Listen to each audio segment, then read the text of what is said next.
Well, ladies and gentlemen, it is Tuesday morning, and we were supposed to start the Karen Read trial, we thought, this week, but they have not picked a jury yet.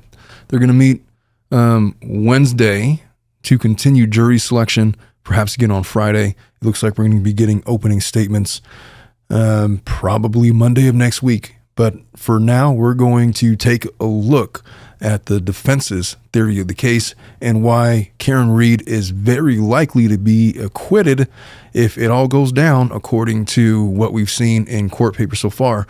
You're going to want to stick around. Let's get started.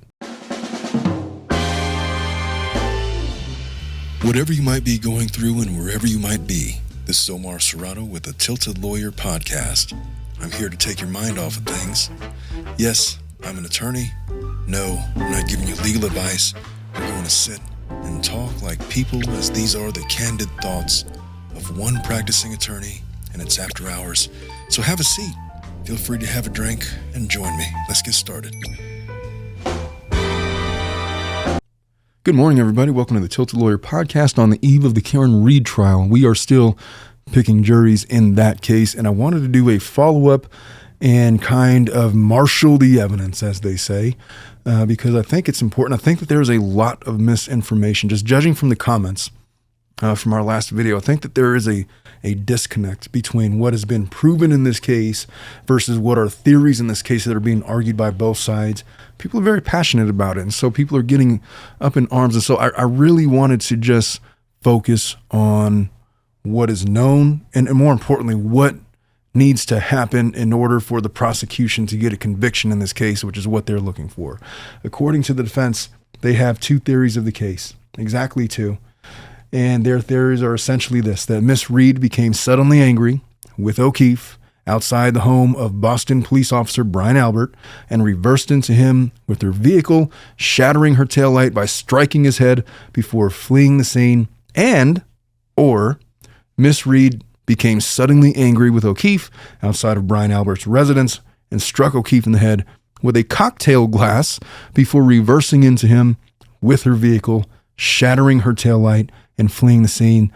And according to the defense, and I'm reading straight from their motion, both theories are largely born out of statements made by Jennifer McCabe to the police, which is problematic because the defense is going after her. And I'm going to read some of this motion because I think it outlines perfectly what the defense is going to do. And I also kind of think that it's not a red herring per se. It's just, it's more noise that the prosecution is going to have to deal with.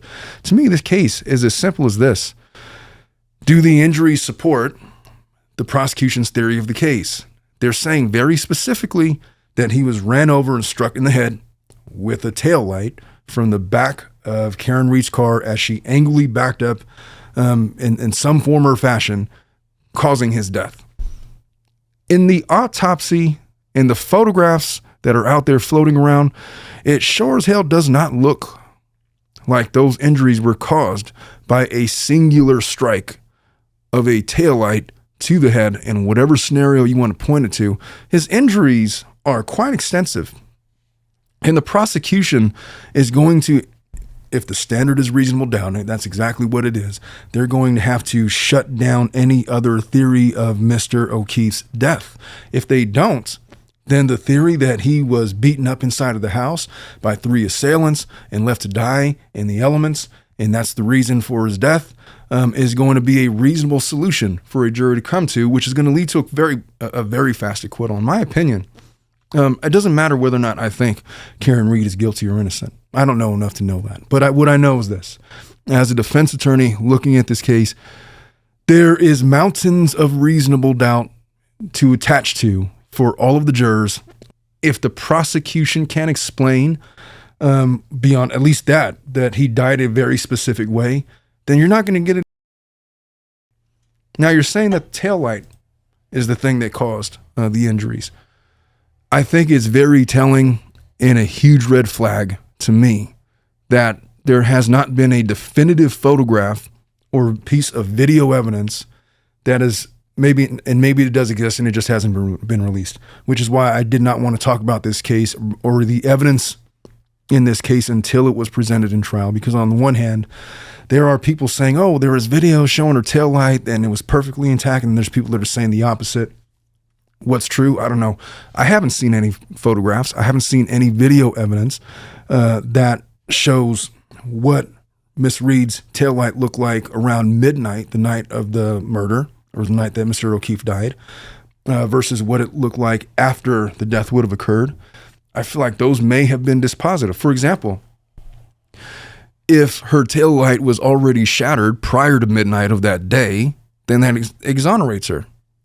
Or if it doesn't exonerate her, it calls severely into question the theory that, this broken taillight was the cause of the death. If you have any evidence whatsoever showing that taillight was intact after around, say, 2:30 a.m., the night that Mr. O'Keefe died, then that's exculpatory evidence. And the fact that it doesn't exist, knowing that the cops impounded that vehicle the night thereof, is a huge red flag, and it supports the defense's theory that this is just a huge cover-up, a huge setup. Now, I know that there's been a federal investigation that has gone on, and a lot of you have come to your own conclusions about what you think that investigation has uncovered. And I caution you into making conclusions and definitive statements about what that investigation represents versus what it actually is doing. And from what I gather, there is no, so far, arrests that have been made to any law enforcement officer implicating them of some kind of conspiracy to frame Karen Reed. That hasn't happened yet. And if that hasn't happened, it means you don't have any definitive evidence that the defense is going to have to be able to point to submit to a jury that's going to lead to an acquittal. Secondly, what you also don't have is the FBI stating that the injuries suffered by Mr. O'Keefe are consistent with him being ran over by the back end of a vehicle, smashing his head against a taillight, leading to his death. You don't have that corroborating evidence. It's very much left in question. There is not a cause of death that's been identified according to the autopsy reports. And the FBI seems to conclude without concluding it, that his injuries are inconsistent with the prosecution's theory of the case. I don't like committing to a side without seeing how that evidence comes out in trial, because being a trial attorney myself, I know that there are things that are written in trial briefs, such as a lot of you guys have seen some of the pretrial motions that have come from both sides, prosecution and defense, and they both have their theories of the case, and they may or may not have evidence to support their assertions, which, very oftentimes, it's not that they don't have the evidence, it's just that the evidence that they have is not going to support what they're trying to say, that they're trying to convince the judge that it's trying to say. And so until I see the evidence and how it's going to come out, I try to hold back my opinions. And I think I made a lot of you guys angry when I did that on my last video, because I think a lot of you think that I've somehow concluded that Karen Reed is guilty, or I haven't made any decisions. Matter of fact, I think what I said unequivocally was that Karen Reed is more than likely going to be acquitted, because there's just too much noise here in this case that I don't think that the prosecution is going to be able to silence, and it's going to lead to reasonable doubt and an acquittal. Let's just lay out the theory that the defense is taking to trial as of about April 10th, a couple of weeks ago. How long to die in cold? New revelations from Jennifer McCabe's cell phone must reverse the trajectory of this case. Evidence obtained from an analysis of the complete forensic image of Jennifer McCabe's cell phone with the Massachusetts State Police and Norfolk County District Attorney's Office withheld from the defense for more than a year exculpates Miss Reed and decisively implicates Jennifer McCabe and Brian Albert in the murder of John O'Keefe, in spite of the fact that O'Keefe was found dead on the front lawn of Boston police officer Brian Albert, and they were careful to mention a highly trained boxer and fighter with deep familial and personal ties to the Canton Police Department and the Massachusetts State Police. Law enforcement has utterly failed to treat Mr. Albert and his family members who were present on the night in question as suspects. They're directly implicating the department when they make a statement like that. And they attach to that their Exhibit A, which were photographs which clearly establish a long-standing close familial relationship between the government's seminal witnesses in the case, i.e. the Alberts and the McCabes, and the lead detective assigned to investigate the case, Trooper Michael Proctor.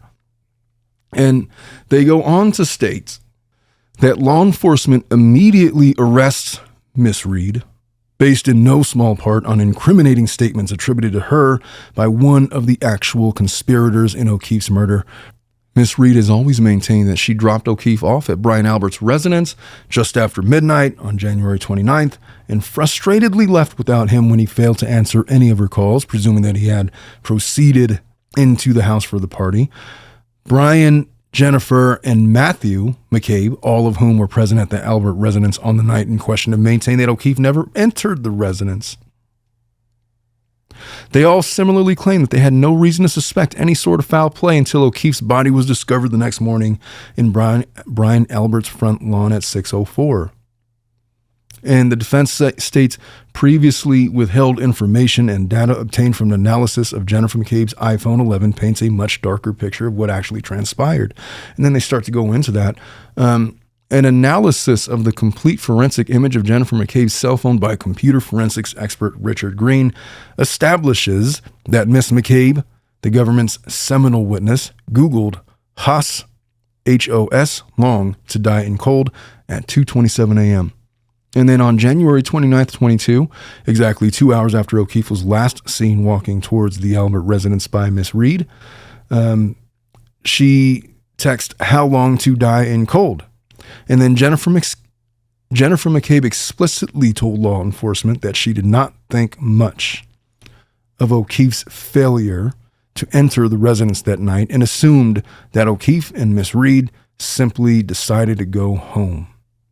And that was from an affidavit that was taken from Ellen Jackson around February 1st of 22. But 3 hours later, 3 hours before Jennifer McCabe had any reason to suspect O'Keefe hadn't gone home with Reed, 3 hours before she inserted herself into Miss Reed's search for O'Keefe and to later return to the Albert residence, and 3 hours before her discovery of his lifeless body in the cold snow of her brother-in-law's front lawn, Miss McCabe had only one thing on her mind: how long does it take to die in the cold? What's even more shocking is that the very next day, before turning her phone over to law enforcement, Miss McCabe took calculated steps to purge her phone of this inculpatory search, and at the same time attempted to delete her communications with Brian Albert and remove a screenshot of his contact information from her phone, which she had obviously shared with someone that morning. And then they have the affidavit of Richard Green in support of all of that. And we don't know how that cell phone evidence is going to be presented in court, but this is what they're saying, that, and they're pretty confident that they have. So Miss McCabe is there's not many reasons why you would delete text messages or information off of your cell phone, knowing that the police are coming to investigate when you're not the one guilty of committing whatever crime was suspected. And Miss McCabe's, if that's true, and that's how it comes out in evidence, and I know that this is what their theory of the case is, and so I got to believe that they have that evidence, and that the prosecution is not going to be able to rebut it, assuming that that's how it plays out, then I don't see a path towards a successful prosecution of Karen Reed, knowing that. But that's only one piece of the puzzle.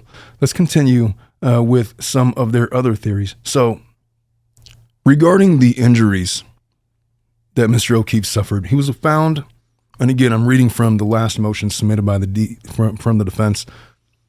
O'Keefe was found unresponsive in the early morning hours of January 29th of 22 in the front yard of the home of Boston police officers. Contrary to the Commonwealth's theories, photographs of O'Keefe suggest that he was beaten severely and left for dead, having sustained blunt force injuries to both sides of his face, as well as to the back of his head, in addition to suffering numerous defensive wounds on his hands, consistent with a brutal fight. O'Keefe was also O'Keefe also suffered a cluster of deep scratches and puncture wounds to his right upper arm and forearm. These injuries to O'Keefe's right arm are consistent with bite marks and or claw marks from an animal, more specifically, a dog. The events that transpired the night before O'Keefe's death on January 29th of 22 have always largely been disputed. The evidence uncontrovertibly establishes that on the evening of January 28th, 22, the decedent O'Keefe, his girlfriend, Karen Reed, Brian and Nicole Albert, Jennifer and Matthew McCabe met and enjoyed drinks at the Waterfall Bar and Grill in Canton, Massachusetts. As the bar was closing around midnight, the parties discussed going to Nicole and Brian Albert's residence to continue the party and celebrate their son, Brian Albert Jr.'s birthday. Although O'Keefe and Miss Reed were not well acquainted with the Alberts, the invite was extended to them by O'Keefe's longtime friend, Jennifer McCabe, and shortly after midnight, the Alberts, the McCabes, and Brian Higgins, who was a close friend of Brian Albert and federal agent in the Massachusetts Bureau of Alcohol, Tobacco, and Firearms and Explosives with an office inside the Canton Police Department, left the bar in their respective vehicles and drove to the Albert residence for the after party. Video surveillance footage and witness statements confirm Miss Reed and O'Keefe left the Waterfall after midnight and departed together in Miss Reed's black Lexus SUV as set forth in the attached. Location data obtained from O'Keefe's cell phone establishes that O'Keefe's cell phone first pings in the neighborhood near the Albert residence at 12:19 a.m. and pings again at or near the Albert residence at approximately 12:24 a.m. on January 29th of 22. Witnesses gave conflicting accounts regarding whether O'Keefe actually exited the vehicle and made his way into the Albert residence on January 29th, 22. Ryan Nagel, one of the only recipient witnesses present on the night in question, who is not closely related to the Alberts, arrived at the Albert residence just after O'Keefe and Miss Reed to pick up his sister, Julie Nagel. And according to Mr. Nagel's interview with police, he recalled seeing a set of headlights of a mid-range black SUV coming from the opposite direction and yielded to the vehicle, allowing it to make a right-hand turn on a Fairview as their F-150 then followed. Ryan Nagel confirmed that he did not observe any erratic operation by the SUV at any point while in his presence. Both vehicles parked outside the Albert residence. He stated that he and his friends remained parked outside the driveway for approximately 5 minutes, at which point his sister came out of the Albert residence and told him she was going to spend the night and no longer needed a ride. At some point, Mr. Nagel told police he observed the black SUV pull forward toward the edge of the Albert's property line, and when he and his friends left shortly thereafter, he observed a woman sitting alone in the black SUV outside the residence as he pulled away from the house. He further reported that he did not observe any damage to her vehicle, hear screams, or otherwise observe any altercation between Miss Reed and O'Keefe. Miss Reed has always maintained that she dropped off O'Keefe at the Albert residence, waited for him to scope out the residence and make sure that they were at the correct house, and weren't imposing. After calling O'Keefe several times and becoming frustrated with his failure to answer or otherwise respond to her, Miss Reed eventually left, presuming O'Keefe had proceeded into the house for the party. Conversely, Brian Albert, Jennifer McCabe, Matthew McCabe have all maintained that O'Keefe never entered the residence. And then here's the kicker. So thankfully, because the Commonwealth finally produced a forensic image of O'Keefe's phone to the defense, albeit a full year after the phone was taken into law enforcement custody, this court does not have to rely on the statements of witnesses. As set forth in the attached affidavit of Richard Green, an expert in computer forensics and electronic data analysis, data stored on O'Keefe's cell establishes that O'Keefe did, in fact, get out of the car and walk somewhere in the early morning of January 29th at a point in time when his location was consistent with being in the vicinity of the Albert residence. As defense expert Richard Green sets forth in the attached affidavit, location data obtained from O'Keefe's phone establishes that his phone pinged in the neighborhood near the Albert residence at 12:19 a.m. and again at the location of the Albert residence at approximately 12:24 a.m. Immediately following his arrival at the Albert residence between 12:21 and 12:24, Apple Health recorded O'Keefe taking 80 steps, traveling approximately 87 meters and climbing the equivalent of 3 floors with his location data pinging in close proximity of the Albert residence. The only reasonable interpretation of O'Keefe's Apple Health data is that he entered the Albert residence, which has 3 floors, between 12:31 and 12:32 a.m. Apple Health again recorded O'Keefe taking 36 steps with no elevation gain, traveling approximately 25 meters. O'Keefe did not walk the length of 3 swimming pools and climb the equivalent of 3 flights of stairs by circling and climbing on top of Karen Reed's vehicle. O'Keefe made it into the Albert residence that night. I feel like the entire case is wrapped up in those paragraphs right there. They clearly have the vehicle on surveillance footage. And what bothers me is that we have heard stories that, well, perhaps the taillight was cracked because as she was backing out of the driveway, trying to go back to figure out what happened to O'Keefe, that's when she hit a car and, fine. I just feel like you have a witness already testifying that he didn't observe any damage to the vehicle at the time that he left the house. He was there. He didn't see any damage to a taillight. There's going to be the cell phone data claiming that O'Keefe made it into the residence. That seems to suggest that he climbed 3 flights of stairs, traveled at least 87.74 meters. But you have the people that are inside the house saying O'Keefe wasn't even in there. That's problematic. That's problematic. And when you have, as your theory of the defense, that this was a cover-up because the people responsible for the death probably were being aided by their friends who just happened to work in the department that would have been investigating them. It's problematic for them to say something like that is so easily disproven if the Apple iPhone evidence is irrefutable. If that's how it comes into evidence, and we've kind of seen how this plays out in court before.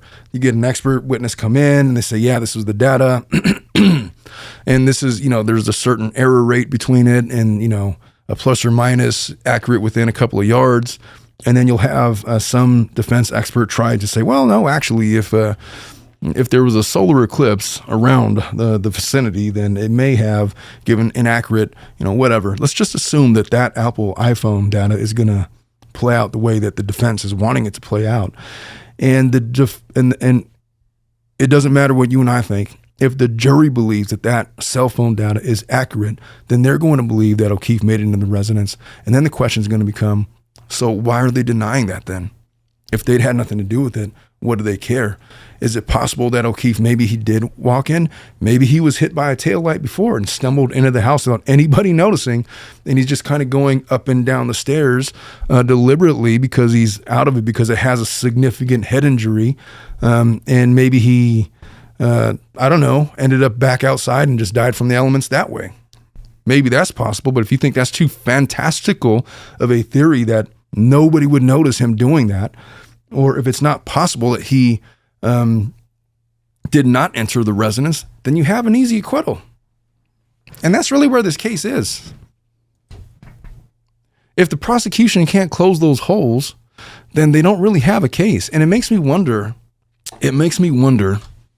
about why the prosecution is continuing to push this case under such public scrutiny in the midst of a federal investigation that has uncovered seemingly evidence of what purports to be corruption.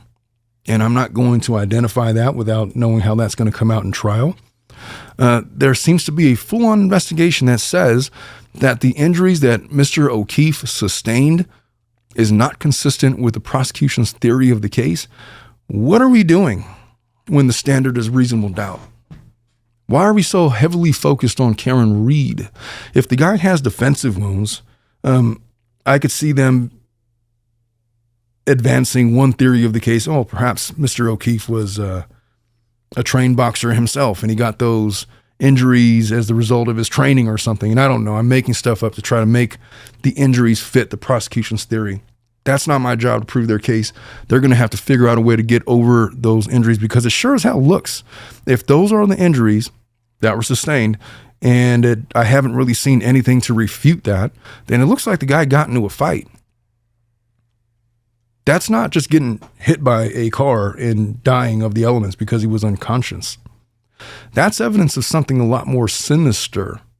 The prosecution is going to have an explanation for why the Massachusetts State Police Trooper Keefe, Keefe, forensically imaged Jennifer McCabe's iPhone 11, and then rather than simply turning over a copy to the forensic image of the phone to the defense for analysis on May 31st, 2022, Trooper Guarino conducted his own forensic analysis of the cell phone and prepared a Celebrite extraction report, which purported to be a full file system extraction from Jennifer McCabe's phone. The Commonwealth withheld the forensic image of Jennifer McCabe's cell phone and instead produced Trooper Guarino's full file system extraction report to the defense on August 12th, 2022.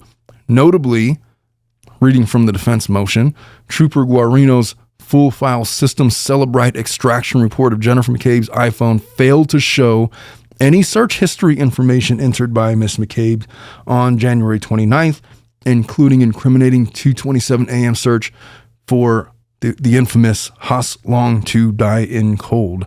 After numerous discovery requests and the filing of a motion to compel, Deputy DA Adam Lawley finally agreed to produce the forensic image of Jennifer McCabe's iPhone on February 8th, 2023, a full year after O'Keefe's death.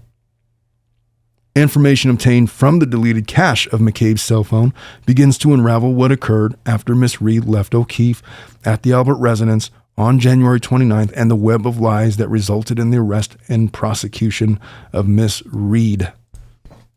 That is wild.